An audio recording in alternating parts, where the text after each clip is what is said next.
तो जब तक उनको अपने आप से पक्की बात नहीं की है कि मैं देह हूँ ही नहीं, ये मेरा है ही नहीं, ये भी एक आत्मा है, बेशक मेरा पति है या बेशक मेरी पत्नी, किंतु ये मेरे नहीं है, मेरी नहीं है, ये एक आत्मा है जिससे मेरा कोई अकाउंट क्लियर होना है, मुझे संभाल करनी है, किंतु बुद्धि से निकाल देना है। मुझे एक नर्स बन के उनकी संभाल करनी है, उनकी पालना करनी है, किंतु बुद्धि से निकाल देना है। उसके अंदर जो स्वभाव संस्कार, उसके अनुसार उसे कार्य करना है। वो मेरे अनुसार कार्य नहीं, उसके पास अपनी बुद्धि है, उसके पास अपनी रिकॉर्डिंग है, उसके अनुसार वो कार्य करने वाला है। चाहे बेशक मेरा बच्चा है, किंतु उसके अंदर जो भरा है, उसको जो बनना है, जो करना है, वही करने वाला है। बेशक मैं 1000 कोशिश करूँ उसको, मुझे कुछ बनाना है, मान लो मैं चाहता हूँ उसको एयरफोर्स में पायलट बनाना चाहता हूँ, उसको तो एयरफोर्स में पायलट बनना ही, उसकी रिकॉर्ड नहीं है एयरफोर्स में पायलट बनने का, तो उसको 1000 कोशिश करो तो भी कैसे बनेगा? नहीं बनेगा। उसको वही करेगा जो उसके अंदर रिकॉर्डिंग भरी हुई है। तो ये बात अपने अंदर से गहरे समझनी है, बहुत गहरे जाना पड़ेगा और गहरे से निकालना पड़ेगा, नहीं तो हमारी स्थिति सदा ही ऊपर, भले हम अमृत वेला करते हैं, भले हम मुरली सुनते हैं, ज्वालामुखी स्टेज नहीं आएगी। पुराना जलाए बगैर परमात्मा का रंग नहीं लगेगा, परमात्मा से मिलन मेला नहीं बना सकते। परमात्मा का संग में आए तो अपने आप एनर्जी बढ़ गई ना, फ्रीक्वेंसी अपने आप ही कम हो गई। और नए मालिकुल तो अपने आप बन गए, सारा दिन मन में बस एक ही रहेगा, मेरा बाबा, मैं बाबा का बाबा मेरा, फिर यही जब अंदर भर जाएगा तो ही फिर मस्तक से नजर आएगा ना, आंखों से नजर आएगा, मुख से तो वो तभी निकले। अभी मुख से क्या होता है, जो अंदर भरा हुआ वही तो मुख से बाहर निकलता है, बार बार वही बात मुख से निकल जाती है, बार बार वही क्रोध देखते हैं अपने जिनको अपना समझते हैं, वो हमारे हिसाब से नहीं करते तो हम क्रोध हो जाता है। जहाँ लगा हुआ है, जहाँ झुका हुआ है, टकरा हुआ है, वहाँ पर अपने आप ही क्रोध हो जाता है, अपने आप ही ईर्ष्या हो जाती है, अपने आप ही जेलसी हो जाती है, अपने आप ही डर लगने लगता है। मोह है ना, इसका क्या होगा, अरे मेरा क्या होगा, मेरी बॉडी को ये हो जाएगा, मेरा ये हो जाएगा, मेरा ये। तो इसमें सारा का सारा चिंतन अपना है, गहरा चिंतन करना पड़ेगा, निकालना पड़ेगा, और यही योग करने की विधि भी है, ज्वालामुखी योग करने की विधि है। और जैसे आप अटेंशन रखने की बात है, अमृत वेला कर लिया तो कोशिश करो कि 8 बजे तक मैं साइलेंस में रहूं, किसी से बातचीत ना करो, चाहे हम घर में काम करने वाले माता हैं या ऑफिस में जाना, कुछ भी करना है, हमें 8 बजे तक साइलेंस में रहना है। क्योंकि 8 बजे हमारे ऐसे केमिकल निकलने वाले हैं एड्रिनल ग्लैंड से, जो कि अगर ज़्यादा निकल गए तो सारा दिन हम चाह करके भी शांत नहीं बैठ सकेंगे, सारा दिन अशांत रहेंगे। तो 8 बजे तक क्या करो, 4 से 5 योग किया, उसके बाद कुछ मुरली के अव्यक्त मुरली पढ़ ली, या तो जैसे एक अमृत वेला किताब है, एक संपूर्ण पवित्रता की किताब है, एक पॉइंट दोनों किताब से पढ़ लिया। क्योंकि उस समय क्या है, आपकी फ्रीक्वेंसी कितनी है, अमृत वेला योग करने के बाद फ्रीक्वेंसी कितनी आ गई, 2 या 3 4 आ गई, उसमें वो स्मृति बड़ी अच्छी है, उसमें वो ऑटोमेटिक रिकॉर्ड हो जाएगी। जो बाबा ने जो मुरली में पढ़ा ना, अमृत वाला किताब में पढ़ा, एक पॉइंट पढ़ा या आपने पवित्रता वाला पॉइंट पढ़ा, तो बुद्धि में रिकॉर्ड हो जाएगा। क्योंकि लो फ्रीक्वेंसी में रिकॉर्ड होता है, हाई फ्रीक्वेंसी में रिकॉर्डिंग नहीं होती है, तो रिकॉर्डिंग हो जाएगी। उसके बाद क्या होगा, उसके बाद आप नहा धो के तैयार हो जाओ, नहा धो के तैयार हो करके वही उस समय बाबा की याद में ही तैयार हो जाओ कि बाबा के मेरा शरीर नहीं है, बाबा की दी हुई अमानत है, इसको नहला रहा हूँ। नहा धो के तैयार हो, चुपचाप साइलेंस में उन बाबा के जो महावाक्य जो आपने पढ़े संपूर्ण पवित्रता किताब से या अमृत वेला किताब से, उसको रिवाइज करते करते, और उसके बाद तैयार होने के बाद फिर आप थोड़ा सा वॉकिंग के लिए निकल जाओ, आधा घंटा, उसमें बाबा की याद में सैर करो। फिर बाबा की याद में सैर करने के बाद आपकी उस फ्रीक्वेंसी को मेंटेन करने की कोशिश करो। उसमें कोई मोबाइल, कोई फ़ोन, किसी से बातचीत मत करो, किसी व्यक्ति से मिलना जुलना, है ना, बिल्कुल नहीं होना चाहिए। और फिर मुरली में बैठो। मुरली में जितनी कम फ्रीक्वेंसी में बैठेंगे, 3 मिनट भी योग क्यों करते हैं पहले, मुरली शुरू होने से पहले, ताकि हमारी फ्रीक्वेंसी कम हो जाए, और वो उस फ्रीक्वेंसी में बैठ के मुरली सुनते हैं, उसका स्वरूप बन के मुरली सुनते हैं, तो मुरली अंदर छप जाती है। और फिर उसके अनुसार फिर 8 बजे हार्मोन निकलेंगे। अखबार वगैरह बिल्कुल ना पढ़ो 8 बजे तक, और 8 बजे के बाद अपने मुख से कुछ शब्द निकालो, फिर नाश्ता वगैरह भगवान की याद में करो। और फिर खाना भी हमारा ऐसा हो, सपोज मैंने खाया, पराठा खा लिया, पकोड़ा खा लिया, समोसा खा लिया, इनकी फ्रीक्वेंसी क्या होती है? बहुत ज़्यादा, 25-30 होती है, और एनर्जी कितनी होती है? 3-4 हज़ार एनर्जी होती है। अब अगर 50,000 की एनर्जी पे मैंने पराठा खा लिया तो मेरी एनर्जी क्या होगी? सीधी क्या आ जाएगी? 50,000 सीधी 6,000 आ जाएगी। फिर कमजोरी महसूस होगी, मन में संकल्प चलने शुरू हो जाएंगे, गैस बननी शुरू हो जाएगी पेट में, है ना? सात्विक आहार कौन सा आहार है? सात्विक आहार वो आहार है जिससे हमारी सातों एनर्जी बढ़े। सात्विक शब्द माना सात। पराठा, पकोड़ा, समोसा, मिठाइयाँ, ये क्या है? रासिक आहार है। और तामसिक आहार कौन से होते हैं? बासी, ओवरनाइट रखे हुए, है ना, मांसाहारी और लहसुन प्याज, ये तामसिक, मतलब उत्तेजना पैदा करने वाले, कर्मेंद्रियों में उत्तेजना पैदा करने वाले। तो इसलिए अटेंशन से हम लोग खाना भी बाबा की याद में खाएं, और फिर अटेंशन रहे हर समय कि मुझसे कोई ऐसा कर्म ना हो जाए, मुझसे कोई ऐसा बोल ना निकल जाए, मैं कोई ऐसी चीज़ ना देखूं जिससे मेरी फ्रीक्वेंसी बढ़ जाए। अगर एक बार बढ़ी, मान लीजिए आपने सारा दिन काम किया और थोड़ी देर बिजली की नंगी तार एक बिजली की रखी, उसको हाथ लगा दिया, एक यूं छू दिया, तो क्या होगा? आपने खूब बादाम खाया, खूब ताकत की चीज़ें खा ली, और फिर थोड़ी देर में क्या किया? बिजली के तार को हाथ लगा दी, नंगी तार को, तो क्या होगा? ताकत आएगी ना, बहुत सारी, नहीं? ताकत आएगी ना, नहीं? तो ऐसे ही विकारों, विकार भी नंगी तार के समान है, बिजली की नंगी तार के समान, छूते ही सारी एनर्जी खत्म हो जाती है। कोई भी विकार और उनके बाद उनके अंश वंश, छूते ही एनर्जी खत्म हो जाती है। अच्छी भली आपकी स्टेज चल रही है 50,000, जरा सा आपने, किसी ने कुछ बोला, आपने सहन नहीं किया, थोड़ा सा बोल दिया, सब एनर्जी गायब, चेहरे का तेज खत्म हो जाता है। कहाँ तो देवता जैसे लग रहे थे, फरिश्ता जैसे, कहाँ क्या बन गए? मनुष्य से भी बदतर हो गए। फिर बच्चे क्या बोलते हैं? मम्मी आप मुरली सुन के आई हो क्या? यही गुस्सा करना सीख के आई हो क्या?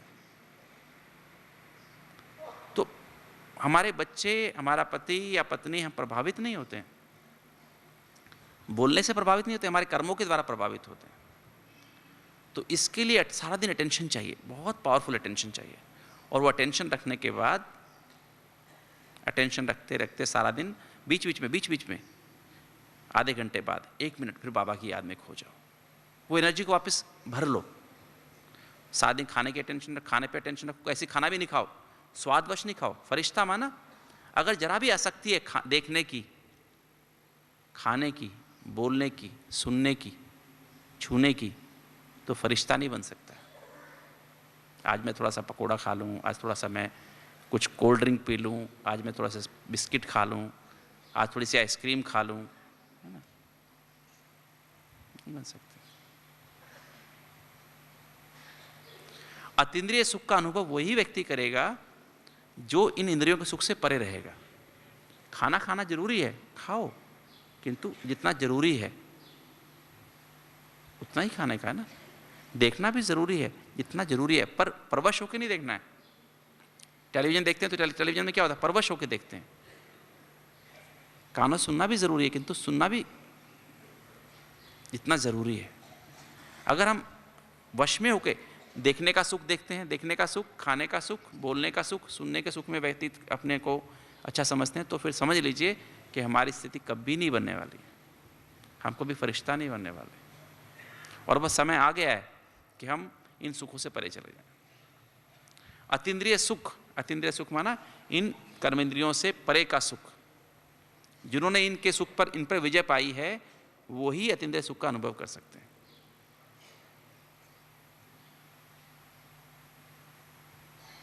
तो इनके समय अनुसार खाना भी खाना है, सब कुछ करो, किंतु वश में होके नहीं।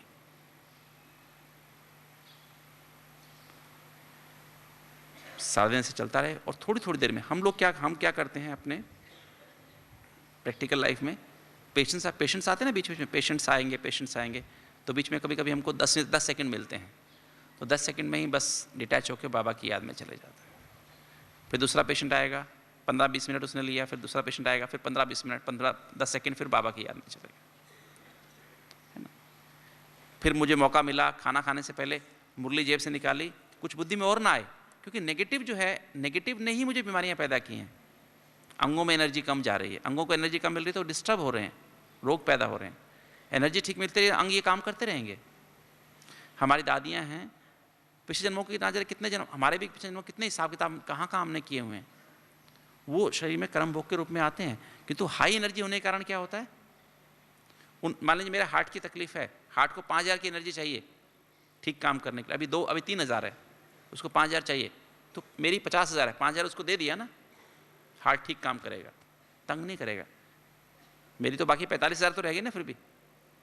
अब मान लीजिए मेरी है ही सिर्फ 8000 टोटल, और उसमें से हार्ट मांगता है 5000, तो हार्ट को 5000 दे तो मेरे पास कितना बचा, 3000, तो मैं तो डिस्टर्ब हो गया, अंग काम ही नहीं कर रहे। तो जैसे दादियों का प्रैक्टिकल स्टेज है कि दादियों के पुराने, बाबा ने कहा ना प्रकृति को चला रही हो, प्रकृति को चलाना, दादी को कहा ना, तो ये प्रकृति रूपी शरीर को क्या चाहिए, एनर्जी चाहिए। अपनी एनर्जी बढ़ा लो, जिसको चाहिए, कमर को 5000 चाहिए, 5000 कमर को दे दी, 5000 हार्ट को दे दी, 5000 घुटने को दे दी, 15000 खर्च हो गई ना, फिर भी 35000 बच गई। तो ये है चलाना। फिर ये अंग हमें डिस्टर्ब नहीं करते हैं, खींचते नहीं हैं, भले रोग है, भले बीमारियां हैं, फिर भी हम चल रहे हैं, सेवाएं हो रही हैं, सब हमसे संतुष्ट हैं। तो ऐसे अपनी एनर्जी को बढ़ाने से ही हम इस शरीर में रह के हेल्दी रह सकते हैं। खुद भी सुख की अनुभूति में, दूसरों को भी सुख की अनुभूति कराते रहेंगे। इस शरीर में रहते हमें कर्मातीत बनना है, इस शरीर में रहते फरिश्ता बनना है, फिर कर्मातीत बनना है। शरीर छोड़ करके नहीं, शरीर छोड़ के फरिश्ता बनना है कि शरीर में बनना है, शरीर छोड़ के बनना है नहीं, शरीर में रहते फरिश्ता बनना है। फरिश्ता माना 25000 से ज्यादा, 25000 से 99,000 की एनर्जी चाहिए फरिश्ता, और 1,00,000 के ऊपर कर्मातीत, है ना। तो हमें एनर्जी को बढ़ाते जाना है। कोई भी ऐसा कर्म ना करे जिससे हमारी एनर्जी लीक हो। लीकेज कहाँ से होती है, लगाव से, झुकाव से और टकराव से। बाबा ने कहा लगाव, तनाव और स्वभाव, उल्टा स्वभाव, सीधा स्वभाव नहीं, ये उल्टे स्वभाव से, ये मैपन आने से, देहभान का मैपन और दिल शिकस्त का मैपन, इसके आने से हमारी एनर्जी लीक हो जाती है। जैसे एक मटका है, उसमें 3 छेक हों, 3 मोटे मोटे छेक लगे हुए हैं, और ऊपर से बाल्टी पूरी भर दी, फिर क्या होगा, थोड़ी देर में मटके में पानी दिखाई देगा आपको, मटका खाली, फिर और पानी डाल दिया, फिर मटका खाली। तो खिंचावट, ये जो मैपन की खिंचावट है, ये हमको जितना भरते हैं अमृत वेले में, सारी दोपहर देखो तो 10 बजे तक सारी खाली हो जाती है। फिर आम मनुष्य जैसे होते हैं वैसे ही हम दिखाई देते हैं। उन तीनों छेकों को बंद कर दो, ठीक है,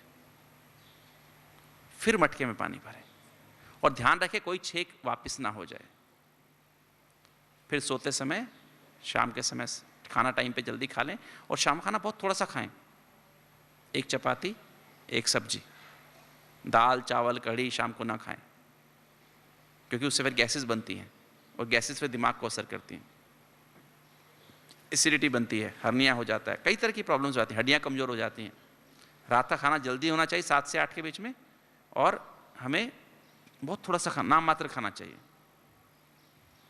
सोते समय 1 कप दूध पी लिया, और फिर चार्ट लिखो, चार्ट लिख कर, चार्ट में लिखो आज मेरा अमृत वेला कैसा रहा, मुरली कैसी रही, है ना, सारा दिन स्थिति कैसी रही, खाना खाते समय बाबा की याद रही कि नहीं रही, है ना, शाम का योग की स्टेज कैसी रही। 1-1 घंटे का चार्ट अपना बनाओ सोल कॉन्शियसनेस का, उसमें मेरी स्थिति कैसी रही, है ना। और कोई गलतियाँ की तो उससे बाबा से माफ़ी ले लो, और फिर बाबा की याद में बैठ जाओ, पावरफुल याद में बैठ जाओ। ये देह क्या है, हमारी कार है ना, और हमारा बेड क्या हुआ, देह कार है तो हमारा बेड क्या हुआ, बेड क्या हुआ, गैरेज नहीं। तो बॉडी को गैरेज पे पार्क किया, और फिर कहाँ जाके सो जाओ, कहाँ जाके सोना है। हमारा बेडरूम कौन सा है, सूक्ष्म वतन, और हमारा बेड कौन सा है, बाबा की गोद, है ना, तो वहाँ जाके सो जाना। ठीक है, चलिए अब सभी अभ्यास करेंगे। तो सर्वोन्नति का जब हम ऐसा प्लान बनाएंगे तो हमारी सेवा की सफलता बढ़ेगी। जब हम हाई एनर्जी स्टेट होगी तो हाई एनर्जी स्टेट में क्या होगा, ऑटोमेटिक हमारे आसपास ऑरा होगा, और जो भी व्यक्ति हमारे ऑरा में, ऑरा माना क्या, ऑरा माना ज्ञान, पवित्रता, शांति, प्रेम, सुख, आनंद और शक्ति, वो शक्ति हमारे आसपास फैली हुई हैं और वो हमारा कवच है। उसमें जो भी व्यक्ति आएगा वो अपने आप उसको क्या होगा, अपने आप उसके अंदर वो एनर्जी उसको खुद फील होगी, शांति फील होगी, प्रेम फील होगा, पवित्रता फील होगी, खुशी फील होगी, आनंद फील होगा, उसके अंदर अपने आप परखने की शक्ति आ जाएगी, निर्णय करने की शक्ति अपने आप उसको, फिर आप उसको एक शब्द बोलेंगे, एक शब्द भी उसको लग जाएगा तीर के माफिक, और वो परिवर्तन हो जाएगा। नहीं तो हम बहुत सारे शब्द बोलते हैं किंतु तो परिवर्तन नहीं होता है। फिर अगर आपकी फ्रीक्वेंसी 4 है तो समझो आपसे लगभग 5-6 मीटर तक क्या होगा, आपका ऑरा फैला हुआ है, और आपके उस ऑरा में जो भी व्यक्ति बैठेगा वो अपने आप परिवर्तन हो जाएगा, उसको शांति की अनुभूति हो जाएगी, प्रेम की अनुभूति, खुशी की अनुभूति हो जाएगी, आनंद की अनुभूति हो जाएगी। तो ये ऑटोमेटिक फिर हमें मुख से बोलना कम होगा और प्रभाव अनुभव ज़्यादा होगा। तो सर्वोन्नति, जब सर्वोन्नति का ऐसा प्लान हम बनाते हैं तो फिर सेवा की सफलता अपने आप ऑटोमेटिक बढ़ती है। नहीं तो हम सेवा बहुत ज़्यादा करते हैं और सफलता में परसेंटेज हो जाती है। और इसके अलावा बाप को प्रत्यक्ष करने के लिए हमको कैसी स्टेज चाहिए, तो आज जब वो ऑरा वाली स्टेज होती है, ऑरा जब होता है ना तो बहुत सुंदर लगता है। यही हमारा जो हाव भाव है बहुत सुंदर हो जाता है। यही ताज है हमारा, है ना। ये ताज हमारा क्या करता है, ये परमात्मा अनुभूति कराता है। आत्माओं को ऐसी अनुभूति होगी कि जैसे कि खड़ा सामने व्यक्ति है, उसको ये फीलिंग होगी यही मेरा इष्ट देव है, मेरे मन की कामना पूर्ण हो गई, मनोकामना पूर्ण हो गई, उसको देखते ही मनोकामना पूर्ण हो जाएगी। फिर तब कहेंगे सभी व्यक्ति यही है, यही है, यही है। क्योंकि अभी तक हम लेक्चर सिर्फ देते हैं तो लेक्चर में लोग परिवर्तन नहीं होते हैं, भाषण से लोग परिवर्तन नहीं होते हैं, भाषणा देने से परिवर्तन होंगे। परमात्म भाषणा, बाबा की भाषणा, जब बाबा अंदर बस जाएगा, हमारी स्मृति, हमारी वृत्ति, हमारी भावना, हमारे संकल्पों में बाबा ही बस जाएगा। जैसे दादी कहती है ना, मेरे रोम रोम में बाबा बसा हुआ है। मेरे मन में कौन बसा है, बाबा बसा हुआ है। तो तब बाबा बसने से क्या होगा, ऑटोमेटिक हमारा ऐसा परिवर्तन होगा, और उससे फिर वो हमारे एकदम क्लीन बुद्धि और क्लियर मन, है ना, और संस्कार सारे सारे कैसे होंगे, देवताओं वाले, देवताई संस्कार, सर्वगुण संपन्न, 16 कला संपूर्ण, संपूर्ण निर्विकारी मर्यादा पुरुषोत्तम। तब हम देवता की तरफ बढ़ेंगे। पर इसकी जो मुख्य धारणाएं हैं, 4 मुख्य धारणाएं हैं, हमारे 4 नियम है और 4 मुख्य धारणाएं हैं। ब्राह्मणों की 4, यही हमारा चार्ट है, 4 मुख्य नियम और 4 मुख्य धारणाएं। 4 नियम हमारे मुख्य कौन से हैं, अमृत वेला, पहला नियम है अमृत वेला। ब्राह्मण माना अमृत वेला, अगर जो अमृत वेला नहीं करता वो ब्राह्मण नहीं। नियम है हमारे जीवन का, हमारी कुल की मर्यादा है अमृत वेला, 4 बजे उठ के अमृत वेला कर, पावरफुल स्थिति में योग करना, बाबा को याद करना, और ब्लिसफुल स्टेज का अनुभव करना, आनंद की स्थिति का अनुभव करना। खाली उठ के बैठना नहीं, आनंद की स्थिति में चले जाना, एकदम उसके मिलन में लीन हो जाना, लव में लीन हो जाना, बीज रूप स्थिति को प्राप्त कर लेना, तो विक्रम विनाश होता है। दूसरा है मुरली, ब्राह्मण माना मुरली। पहले कुछ भी भोजन शरीर को देने से पहले आत्मा को भोजन, आत्मा का भोजन है मुरली। पहले आत्मा को, ब्राह्मण सदा पहले आत्मा को भोजन देता है, फिर शरीर को भोजन देता है, उसके पहले अपने मुख में कुछ भी डालता नहीं है। आपने सुना होगा ब्राह्मण जो होते हैं ना, पहले लौकिक ब्राह्मण भी होते थे दुनिया में, वो भी पहले स्नान करने के बाद कुछ भी अपने मुख में डालते नहीं थे। तो ये मुरली आत्मा का स्नान भी है तो भोजन भी है। तो पहले आत्मा को भोजन मिले फिर मुख में कुछ डाले, वो है। फिर तीसरा है घंटे घंटे में कम से कम एक बार 1 मिनट के लिए बाबा को याद करें, अटेंशन रखे। और चौथा नियम है हमारा चार्ट लिखना सोने से पहले, अपना पोता मेल बाबा को देना और फिर बाबा की गोद में सो जाना। अकेले नहीं सोना, बाबा की सूक्ष्म वतन में जाके सोना, मतलब 25,000 से ज़्यादा एनर्जी पे सोना। 25,000 की एनर्जी पे सोओगे तो 25,000 पे गहरी नींद आएगी, फर्स्ट क्लास, बहुत गहरी नींद आएगी अपने आप। और सुबह 4 बजे एकदम 25,000 की एनर्जी पे उठेंगे, उठते ही बाबा की याद में बैठेंगे, एकदम 1,00,000 एनर्जी हो जाएगी और हमारे विक्रम विनाश शुरू हो जाएंगे। ये 4 हमारे नियम है, 4 धारणाएं हैं। 4 मतलब हमारी धारणाएं क्या है? पहली धारणा है पवित्रता की, ब्रह्मचर्य की। ब्रह्मचर्य का अर्थ क्या है? जैसे ब्रह्म में रह के, ब्रह्म तत्व में आत्माएं कैसे आचरण करती हैं? अपने को आत्मा, दूसरे को आत्मा देखती हैं। ऐसे ही हमारा घर परिवार में रहते हुए पत्नी को, पति को, बच्चों को, पड़ोसी को, साथ में काम करने वालों सबको क्या देखें? आत्मा देखें। ये है ब्रह्मचर्य। ब्रह्मचर्य खाली स्थूल ब्रह्मचर्य नहीं, मनसा में, वाचा में, कर्मणा में, संबंध संपर्क और स्वपन में भी। जितना जितना ब्रह्मचर्य बढ़ता जाएगा उतना उतना हमारी बल्ब की पावर बढ़ती, आत्मा रूपी बल्ब की पावर बढ़ती जाएगी। अभी 40 वाट का है, फिर 60 वाट का हो जाएगा, फिर 100 वाट का, फिर 200 वाट का, फिर 500 वाट का, फिर 1000 वाट का, है ना। उतना उतना ग्लो बढ़ता है, उतना उतना बड़ा हो रहा होता है। तो ये ब्रह्मचर्य जो है जिससे हमारी पावर बढ़ती जाती है। अगर ब्रह्मचर्य जितना कम होगा उतना उतना पावर, अगर आज आपकी 1000 वाट का बल्ब है, ब्रह्मचर्य में थोड़ी सी कमी आ गई तो क्या होगा? पावर अपने आप 60 वाट की वापस हो जाएगी, 40 वाट हो जाएगी। तो ब्रह्मचर्य से ही हमारी पावर बढ़ती जाती, क्योंकि जो काम विकार है वो काम विकार क्या है? एकदम बॉडी कॉन्शियसनेस है, एकदम अपोजिट है। तो एकदम ब्रह्मचर्य की पावरफुल धारणा, धरत पड़िए धर्म ना छोड़िए, ऐसी धारणा। शुद्ध अन्न, दूसरी है शुद्ध अन्न। शुद्ध अन्न माना परमात्मा की याद में भोजन बनाना और परमात्मा की याद में भोजन खाना। मीठे बाबा की याद में भोजन बनाओ, बाबा की याद में भोजन खाओ, बातें करते हुए नहीं। जैसे वो मुझे खिला रहा है और मैं उसको खिला, जैसे देखा ना, परसों देखा आपने, दादी बाबा को खिला रही थी, बाबा किसको खिला रहा था? बाबा दादी को खिला रहा था। ऐसे अपने हाथ से अपने अंदर मत, मुंह में मत खाओ, बस सूक्ष्म अंदर में खाना लेके चले जाओ। बाबा आपको खिलाए, आप बाबा को खिलाओ, आप बाबा आपको खिलाए, आप बाबा को खिलाओ। ऐसी याद में भोजन ग्रहण करना। मनसा वाचा कर्मणा संबंध संपर्क और स्वपन तक भी ऐसा होना चाहिए। फिर सत्संग। सत्संग माना एक सत्य बाप का संग।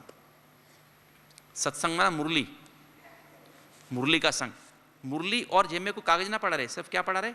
सिर्फ मुरली पड़ी रहे, है ना। जब भी मौका मिले दिन में 10 बार, 20 बार, 25 बार, 30 बार मुरली के पॉइंट रिवाइज हो। कोई और नेगेटिव बात, इधर की बात उधर की बात नहीं बुद्धि में डालनी। मुझे बाबा ने आज क्या कहा, आज का वरदान क्या था, आज का स्लोगन क्या था, आज का मुख्य पॉइंट मेरे बात आज क्या था, उसको रिवाइज करें, क्योंकि ये पॉजिटिव टीम है ना। ये बुद्धि मन में बस, ये मन में बसनी चाहिए। अगर ये मन में बसेगी तो पुराने सारे स्वभाव संस्कार अपने आप खत्म हो जाएंगे, है ना। जितनी बार हो सके पढ़ो, 20-20 बार पढ़ो, 30-30 बार पढ़ो। एक पॉइंट, एक सारी मुरली नहीं पढ़ने की बात है, एक पॉइंट पढ़ लिया बीच में, जैसे मौका मिला बीच में, खाना बनाने के समय भी, ऑफिस में जा रहे हैं, कार में बैठे हैं, बस में बैठे हैं, पॉइंट रिवाइज कर लिया। खाना खाने से पहले मुरली जेब से निकाली, पॉइंट रिवाइज कर लिया। खाना खाने के बाद रिवाइज कर लिया, कहीं जाने से पहले फिर रिवाइज कर लिया। ऐसे बुद्धि में मुरली मुरली बसी रहे। सत्संग माना मुरली, स्थूल में तो मुरली है, तो मुरली का संग, बाबा का संग, बाबा का हमारे ऊपर हाथ हो, है ना, सदा हाथ और साथ हो। और चौथी बात दैवी गुणों की धारणा। जब भी कोई मन में अवगुण आए, कोई बात आए, उसको रोक दो। उसका अपोजिट दैवी गुण जो है ना, उसको धारण कर लो। क्रोध आए, शांति प्रेम धारण कर लो, चुप रहो, उससे मत बोलो। जल्दीबाजी हो, धीरज रखो। ये 4 गुणों की जो जितनी जितनी धारणा मनसा वाचा कर्मणा संबंध संपर्क और स्वपन तक बढ़ती जाएगी, उतना उतना क्या होगा? उतना उतना हमारी जो आत्मा की पोटेंशियल है, आत्मा की डिग्री है, वो बढ़ती जाएगी। उतना बाबा से समीपता बढ़ती जाएगी, उतना बाबा को हम लवली लगेंगे, और उतना ही बाबा हमको लवली लगेगा, और फिर लवलीन स्थिति का अनुभव होगा। तो ये जो 8 बातें हैं, यही हमारा चार्ट है। 4 नियम, 4 धारणा, ये 8 बातों का चार्ट चेक करें। और ये अटेंशन रखते रखते रखते रखते धीरे धीरे मन बुद्धि क्लीन होती जाएगी, मन क्लियर होता जाएगा और हमारी ज्वालामुखी स्टेज अपने आप बनती जाएगी। और इतने फिर मौलिक, बाबा ने कहा बहुत काल का अभ्यास, ये बहुत काल का अभ्यास माना हमें पुराने संस्कार बनाने में 2500 वर्ष बने हैं, लगे हैं पुराने केमिकल्स बनने में, है ना। इस जन्म के उस जन्म के उस जन्म के इकट्ठे होते गए हैं और उस हिसाब से मैं पति पत्नी जन्म जो भी संबंध मिले हैं इस हिसाब से मिले हैं। 2500 साल जो हमने किया उस हिसाब से हमें संबंधी और दोस्त मिले हैं, साथ देने वाले कर्म करने वाले मिले हैं। अब उनके साथ जो केमिकल बन गए हैं उनको बदल देना एकदम नहीं बदलेंगे, बहुत अभ्यास चाहिए। उतना ही नए मॉलिक्यूल बनाने में मेहनत लगेगी और वो जब नए मॉलिक्यूल पूरे रिप्लेस हो जाएंगे फिर ऑटोमेटिक स्टेज, ऐसी अभी ऑटोमेटिक स्टेज हमारी ऑटोमेटिक प्रॉब्लम आ जाती हैं, फिर ऑटोमेटिक क्या हो जाएगा, हमेशा यही स्थिति रहेगी, हमेशा सुबह से लेकर रात तक, रात से लेकर सुबह तक एक ही स्टेज रहेगी, मैं आत्मा हूं, परमात्मा की संतान हूं, हमेशा ऐसी स्थिति रहेगी। सारा टाइम जैसे बाबा सारे टाइम जैसे बाबा यहाँ सारा टाइम बैठे रहे 4 घंटा, तो बाबा से लगातार क्या निकलती रही, ज्ञान, पवित्रता, शांति, प्रेम, सुख, आनंद की शक्तियाँ निकलती रही। ऐसी हमसे हर समय, सोते हुए भी जागते हुए भी हर समय ज्ञान के वाइब्रेशंस, पवित्रता के वाइब्रेशंस, शांति के वाइब्रेशंस, प्रेम के वाइब्रेशंस, सुख के 24 घंटा निकलेंगे। सोते हुए भी हमसे सेवा होती रहेगी। तो ये स्टेज बनेगी बहुत काल के अभ्यास से। पर ये 4 नियम और 4 धारणाएं पक्की करनी है, ये हमारी फाउंडेशन है। चलिए अभी हम 5 मिनट योग का अभ्यास करें। तो ऐसा ज्वालामुखी योग की स्थिति बनाएंगे सभी। पर विधि यही है कि मुझे खुद को अपने आप से बातें करनी है, बुद्धि से देह के संबंध, देह के पदार्थ और देह के स्वभाव संस्कार को निकाल देना है। इसकी बार बार अभ्यास सारा दिन करनी है और तब अपने को आत्मा समझ पाएंगे। आत्मा को समझ पाएंगे तो बाबा को बुद्धि में बिठा पाएंगे, बाबा को बुद्धि में बिठा पाएंगे तो फिर पुराने विक्रम विनाश होंगे और विक्रम विनाश होंगे तो पावन सतो प्रधान बनेंगे। ये जो बाबा के जो महावाक्य हैं इनको बहुत अक्षरश मतलब 100% बुद्धि में धारण करके तब हम बाप समान बने। अभी 14 दिन जो बाबा ने दिए हैं उसमें से 2 दिन तो निकल गए, है ना। अब बाकी बचे 12 दिन, है ना। तो 12 दिन इस चीज़ का अभ्यास करें अटेंशन से। एक बार भी किसी भी विकार के वश होकर के या उसके अंश के वश होकर के कभी ऐसा मुख से कोई अटेंशन रखें कि ऐसा कोई शब्द हमारे मुख से ना निकले, ऐसी दृष्टि किसी के ऊपर ना जाए, ऐसी कोई बात ना सुने। तो ये 12 दिन का अभ्यास भी क्या हो जाएगा, परमानेंट हो जाएगा। क्योंकि बाबा पहली बार बार पूछ रहा है, मैंने होमवर्क दिया था, अभी 1 महीना रह गया है, अभी 14 दिन रह गए हैं। नहीं तो बाबा पहले ऐसे नहीं करता, होमवर्क देने के बाद पूरे सीजन होने के बाद ही बाबा पूछता था। ये पहली बार बाबा बार पूछ रहा है और इतना जोर दे रहा है। इसका मतलब मैं कुछ कहना नहीं चाहूँगा, आप खुद समझदार हैं, है ना। इसके पीछे गर्भ में क्या छुपा हुआ है, इसका मतलब कुछ गहरी बात है ना।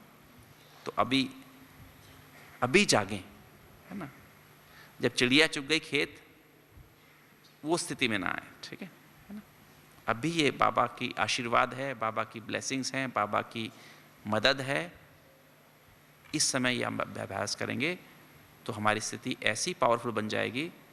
और हमको खुद बनानी है, क्लासेस से नहीं बनेगी, क्लासेस से नहीं बनेगी, किसी के संग से बैठ करके कोई हमें दृष्टि देके योग कराए उससे नहीं बनेगी। खुद का अभ्यास खुद को करना होगा, खुद को खुद घोटना होगा, अपने अंदर से अटेंशन देनी होगी। अटेंशन देंगे तो स्थिति बनेगी। और किसको दिखानी नहीं है, चार्ट भी किसको दिखाना नहीं है, सच्चा सच्चा चार्ट लिखना है। ये नहीं कि मैं झूठ मूठ लिख दूं, मैंने तो इतना योग किया, नहीं। अगर 10 मिनट किया 10 मिनट ही लिखो ना, 5 मिनट ही, अगर आपकी 45 मिनट से 5 मिनट ही आप ऊपर रहे सूक्ष्म वतन में परमधाम में, 5 ही मिनट लिखो ना। ये इतना 45 मिनट का 45 मिनट लिख दिया, नहीं। सच्चा चार्ट, 5 मिनट का 5 मिनट, 7 मिनट का 7 मिनट, फिर 8 मिनट होगा, फिर 9 मिनट, 10 मिनट होगा, स्टेज बढ़ती जाएगी, बढ़ती जाएगी।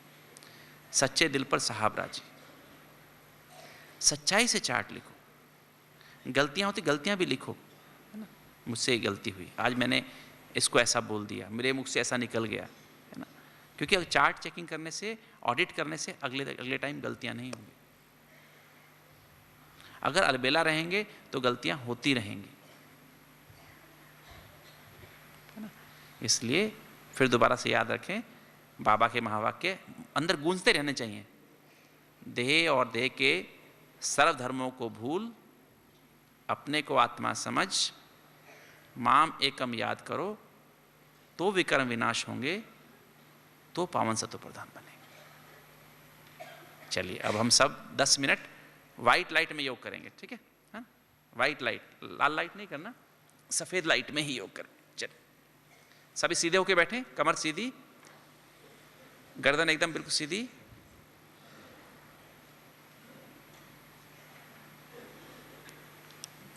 गर्दन बिल्कुल सीधी रहनी चाहिए। गर्दन अगर जरा भी टेढ़ी होती है ना, आगे पीछे होती है, तो हमारा योग नहीं लग सकता है। कमर भी सीधी रहनी चाहिए।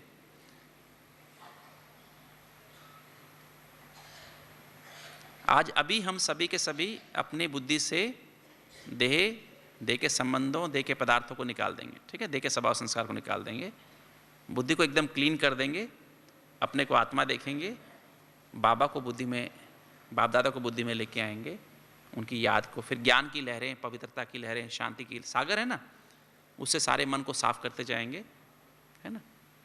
ज्ञान सागर से ज्ञान की लहरें, सारा मन साफ हो गया, है ना। स्मृति, वृत्ति, भावना, संकल्प सब साफ हो गए।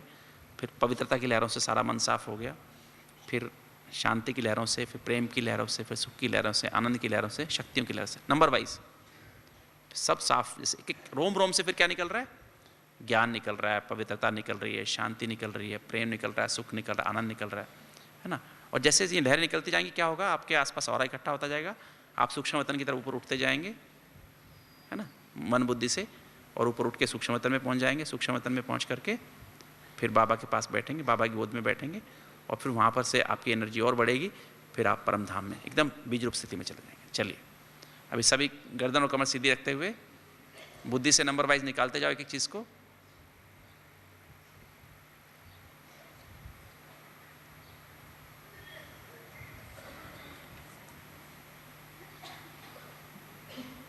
ज्वालामुखी योग क्या होता है उसका अनुभव करना है सभी को।